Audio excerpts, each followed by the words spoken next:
BDCC बँकेच्या संचालक पदासाठी काँग्रेस नेते राहुल जारकीहोळी बेळगाव मतदारसंघातून निवडणूक लढवले तर मी त्यांचे स्वागत करेन, त्यांच्या विजयानिमित्त मी परिश्रम घेईन, असे मंत्री लक्ष्मी हेब्बाळकर यांनी सांगितले। मंगळवारी येथे पत्रकारांशी बोलताना त्यांनी म्हटले की विधान परिषद सदस्य चन्नराज हट्टीहोळी हे कोणताही निर्णय घेण्यासाठी स्वतंत्र आहेत। डीसीसी बँकेच्या निवडणुकीतून ते का मागे सरले हे तुम्ही त्यांनाच किंवा निर्णय जाहीर केलेल्या सतीश जारकीहोळी यांनाच विचारले पाहिजे, असे त्या म्हणाल्या। डीसीसी बैंक विचार संबंध चन्नराज हट्टीहोळी ರೇಖಾಕಿ ಯಾಕೆ ಅಂತ ಗೊತ್ತಾಗಿಲ್ಲ। ನಾನು ಮುಂಚೆನೂ ಕೂಡ ತಮಗೊಂದು ಮಾತು ಹೇಳಿದೆ, ತಾವು ಕೇಳಿದಾಗ ಚನ್ನರಾಜ್ ಹಟ್ಟಿಹೊಳಿಯವರು ಒಬ್ಬ MLC ಇದ್ದಾರೆ, ವಿಧಾನ ಪರಿಷತ್ ಸದಸ್ಯರಿದ್ದಾರೆ, ಅವರು ತಮ್ಮ ಡಿಸಿಷನ್ ತಗೊಳ್ಳೋಕ್ಕೆ ಅವರು ಸ್ವತಂತ್ರರು ಅಂತ ತಾವು ಮುಂಚೆನೇ ತಮಗೆಲ್ಲರಿಗೂ ಹೇಳಿದ್ದೆ। ನನಗೆ ಸೋತವ್ರೂ ಗೊತ್ತಿಲ್ಲ, ಗೆದ್ದವ್ರೂ ಗೊತ್ತಿಲ್ಲ। ಇದ್ರ ಬಗ್ಗೆ ನೀವು ಕೇಳಬೇಕಾಗಿರೋದು ಒಂದು ಸತೀಶ್ ಜಾರಕಿಹೊಳಿಯವರು ನಮ್ಮ ಜಿಲ್ಲಾ ಉಸ್ತುವಾರಿಗಳು, ಯಾಕಂದರೆ ಅವರು ಅನೌನ್ಸ್ ಮಾಡಿದರು, ಒಂದು ಚನ್ನರಾಜ್ ಹಟ್ಟಿಹೊಳಿಯವರು। ಇಷ್ಟು ನಾನು ಉತ್ತರ ನಿಮಗೆ ಇಷ್ಟೇ ಹೇಳಲಿಕ್ಕೆ ಬಯಸ್ತೇನೆ। ಇನ್ ಟೋಟಲ್ ಇಷ್ಟೇ ಹೇಳಲಿಕ್ಕೆ ಬಯಸ್ತೇನೆ, ಬೆಳಗಾವಿ ಜಿಲ್ಲೆಯ ರೈತರ ಒಳಿತಿಗೋಸ್ಕರ ನನಗೆ ಇನ್ನೊಂದು ದೊಡ್ಡ ಮಟ್ಟದ ಇದು ಬೇಕಾಗಿಲ್ಲ। ಒಳಿತಿಗೋಸ್ಕರ ಕೆಲವೊಂದು ಸಂದರ್ಭದಲ್ಲಿ ಇಂಥ ಡಿಸಿಷನ್ಗಳನ್ನು ನಾವು ತೆಗೆದುಕೊಳ್ಬೇಕಾಗುತ್ತೆ। ನಾನು ಇಷ್ಟೇ ಈ ಸಂದರ್ಭದಲ್ಲಿ ಹೇಳಿದ್ದೆ।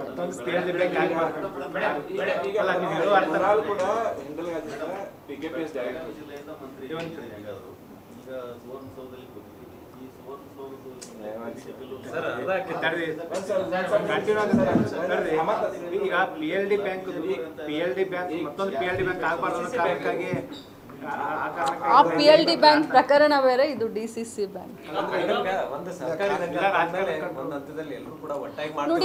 ನೋಡಿ ಒಂದು ಮಾತನ್ನ ಹೇಳಲಿಕ್ಕೆ ಬಯಸ್ತೇನೆ, ಇಲ್ಲಿ ಸುಮ್ಮನೆ ಪ್ರಯತ್ನ ಮಾಡದೆ ಕೂತ್ಕೊಳ್ಬಾರ್ದು। ಇದು ರಾಜಕಾರಣ, ಇದು ರಾಜಕಾರಣದಲ್ಲಿ ಒಮ್ಮೆ ಸಕ್ಸಸ್ ಆಗ್ತೀವಿ, ಒಮ್ಮೆ ಫೇಲ್ ಆಗ್ತೀವಿ। ಪ್ರಯತ್ನ ಮಾಡದೆ ಕೂತ್ಕೊಂಡ್ವಿ, ಐಡಿಯಲ್ ಆಗಿದ್ವಿ, ಅದು ಬರುತ್ತೆ। ಬಟ್ ನಾವು ಪ್ರಯತ್ನ ಮಾಡಿದ್ವಿ। ರಾಜಕಾರಣದಲ್ಲಿ ಎನಿ ಇನ್ವೆಸ್ಟ್ಮೆಂಟ್, ಅದು ಶ್ರಮ ಆಗಿರಬಹುದು, ಅದು ದಿನ ಆಗಿರಬಹುದು, ಅಥವಾ ಅದು ಇನ್ನು ಯಾವುದೇ ರೂಪದಲ್ಲಿರ್ಬೋದು, any investment is a good investment, ಅದು ಲಾಂಗ್ ಟರ್ಮ್ ಇನ್ವೆಸ್ಟ್ಮೆಂಟು। ಇವತ್ತು ನಾವು ನಮ್ಮ ಶ್ರಮವನ್ನು ಇನ್ವೆಸ್ಟ್ ಮಾಡಿ, ಬೇರೆ ರೂಪದಲ್ಲಿ ಇನ್ವೆಸ್ಟ್ ಮಾಡಿ, ನಾಳೆ ಬೆಳಗ್ಗೆನೇ ನಮಗೆ ಫಲ ಬೇಕು ಅಂತ ಬಯಸಿದ್ರೆ ಮೂರ್ಖತನದ ಪರಮಾವಧಿ ಪಾಲಿಟಿಕ್ಸ್ನಲ್ಲಿ। ಸೊ ಶ್ರಮ ಆಗಿರ್ಬೋದು, ಹೆಸರಾಗಿರಬಹುದು, ನಮ್ಮ ಪ್ರಯತ್ನ ಆಗಿರಬಹುದು, ನನಗೆ ತೃಪ್ತಿ ಇದೆ। ನಾನು ಒಳ್ಳೆ ಕೆಲಸ, ನನ್ನ ತಮ್ಮ ಒಳ್ಳೆ ಕೆಲಸ ಮಾಡಿದ್ದಾನೆ, ಇವತ್ತಿಲ್ಲ ನಾಳೆ ಫಲ ಖಂಡಿತವಾಗ್ಲೂ ಬರುತ್ತೆ। ಆಫರ್ಗಳು ನಡೀತಾವೆ, ನಿಮ್ಮಲ್ಲಿ ಏನಾದರೂ ಎಕ್ಸ್ಚೇಂಜ್ ಆಫರ್ ಆಗಿದೆಯಾ ಅಂತ?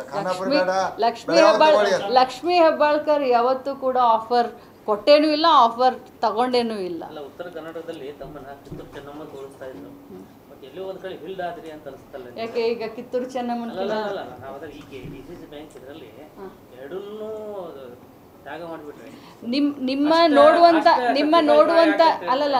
ನೋಡುವಂತ ಭಾವನೆ ಆ ರೀತಿ ಇದೆ, ಬಟ್ ನಾನು ನೋಡುವಂತ ಭಾವನೆನೇ ಬೇರೆ ಇದೆ। ನಾನು ಅದಕ್ಕೆ ಹೇಳಿದೆ, any investment is a good investment, it's a politics, we can not expect the result at a time, next ಡೇನೇ ನಮಗೆ ರಿಸಲ್ಟ್ ಬೇಕು ಅಂತ ಬಯಸಿದ್ರು ಅದು ಹಂಗಾಗೋದಿಲ್ಲ। ಇದು ಏನೇ ಇದ್ರೂ ಇದು ಬಹಳಷ್ಟು ಲಾಂಗ್ ಟರ್ಮ್ನಲ್ಲಿ ನಾವು ನೋಡಬೇಕಾಗುತ್ತೆ, ಶಾರ್ಟ್ ಟರ್ಮ್ನಲ್ಲಿ। ಈಗ ಚನ್ರಾಜ್ಗೆ ಒಳ್ಳೆ ದಿನಾನೇ ಇದೆ। ಈಗ ಚನ್ರಾಜನ MLC ಆದ್ರೂ ಕೂಡ ನಿಮ್ಮ ಸಹೋದರನೇ ಅವರು, ಈಗ ನೀವು ಈ ಕಡೆ ಮುನಾಲು ಇಲ್ಲ, ಚನ್ರಾಜ್ ಇಲ್ಲ ಅಂತ ನಿಮ್ಮನ್ನ ಕೋಆಪರೇಟಿವ್ ಯಾರು ಹೇಳಿದ್ರು? ಈ ರಾಜ್ಯದಲ್ಲಿ ಒಂದು ನಿಮಿಷ ತಮಗೆಲ್ಲ ಹೇಳಲಿಕ್ಕೆ ಬಯಸ್ತೇನೆ, ಈ ರಾಜ್ಯದಲ್ಲಿ ಒಂದೇ ಕುಟುಂಬಕ್ಕೆ 3 ಟಿಕೆಟ್, ಒಂದೇ ಕುಟುಂಬಕ್ಕೆ।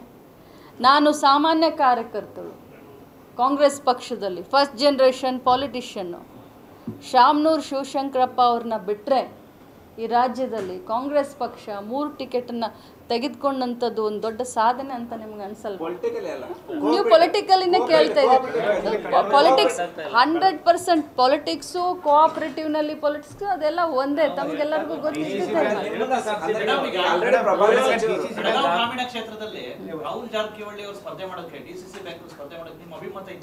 ಖಂಡಿತವಾಗ್ಲೂ ಇದೆ, ವೈ ನಾಟ್? ನೋಡಿ, ನಾನು ಹೇಳ್ತಾ ಇದ್ದೀನಲ್ಲ, ನಿಮಗೆ ಅರ್ಥ ಮಾಡ್ಕೊಳ್ಬೇಕು ನೀವು। ರಾಹುಲ್ ಜಾರಕಿಹೊಳಿ ಅವರು ನಮ್ಮ ಕ್ಷೇತ್ರದಲ್ಲಿ ಸ್ಪರ್ಧೆ ಮಾಡ್ತಾರೆ ಅಂದರೆ ಖಂಡಿತವಾಗ್ಲೂ ನಾನು ವೆಲ್ಕಮ್ ಮಾಡ್ತೀನಿ. ವೆಲ್ಕಮ್ ಮಾಡ್ತೀನಿ ಅಂತಂದರೆ ಇದರಲ್ಲಿ ಎಲ್ಲ ಅರ್ಥ ಇದೆ. ಇದು ಸ್ಪೆಸಿಫಿಕ್ ಆಗಿ ಪ್ರಯತ್ನ ಮಾಡ್ತೀರ, ದ್ಯಾಟ್ಸ್ ಇಟ್. ಒಮ್ಮೆ ನಾನು ಎಸ್ ಅಂದರೆ ಮುಗಿದು ಹೋಯ್ತು, ಅದರಲ್ಲಿ ಅವ್ರ ವಿರುದ್ಧವಾಗಿ ಯಾರು ನಿಲ್ತಾರೆ? ಬೆಳಗಾವಿ ಜಿಲ್ಲಾ ರಾಜಕಾರಣ ಹಿಡಿತಕ್ಕೆ ತಗೋಬೇಕು ಅಂತ ಒಂದು ತಂತ್ರಗಾರಿಕೆ ಡಿಸಿಷನ್ ಚುನಾವಣೆ ನಡೀತಾ ಇದೆ. ಸೊ ಅಲ್ಲಿ ಒಂದು ಕಡೆ ಹೆಬ್ಬಾಳ ತುಂಬ ದಿನ ನಂತರ ಕಾಯ್ತಾ ಅಥವಾ ಹೊರಗಿಟ್ರ ಅದ್ರ ಬಗ್ಗೆ ಇನ್ನೊಮ್ಮೆ ಚರ್ಚೆ ಮಾಡೋಣ. ಡೈವರ್ಟ್ ಆಗೋದು ಬೇಡ. ಇವತ್ತು ಬೆಳಗ್ಗೆಯಿಂದ ಇಲಾಖೆದು ಇಷ್ಟೊಂದು ಒಳ್ಳೆ ಪ್ರಗತಿ ಪರಿಶೀಲನೆ ಸಭೆ ಮಾಡಿ.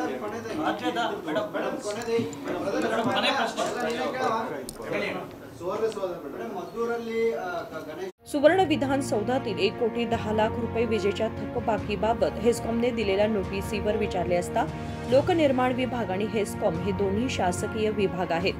याबाबत वित्त विभाग तपासणी करून आवश्यक ती कारवाई करेल असे त्यांनी स्पष्ट केले. विनोद कोलकार, KMM मराठी, बेळगाव.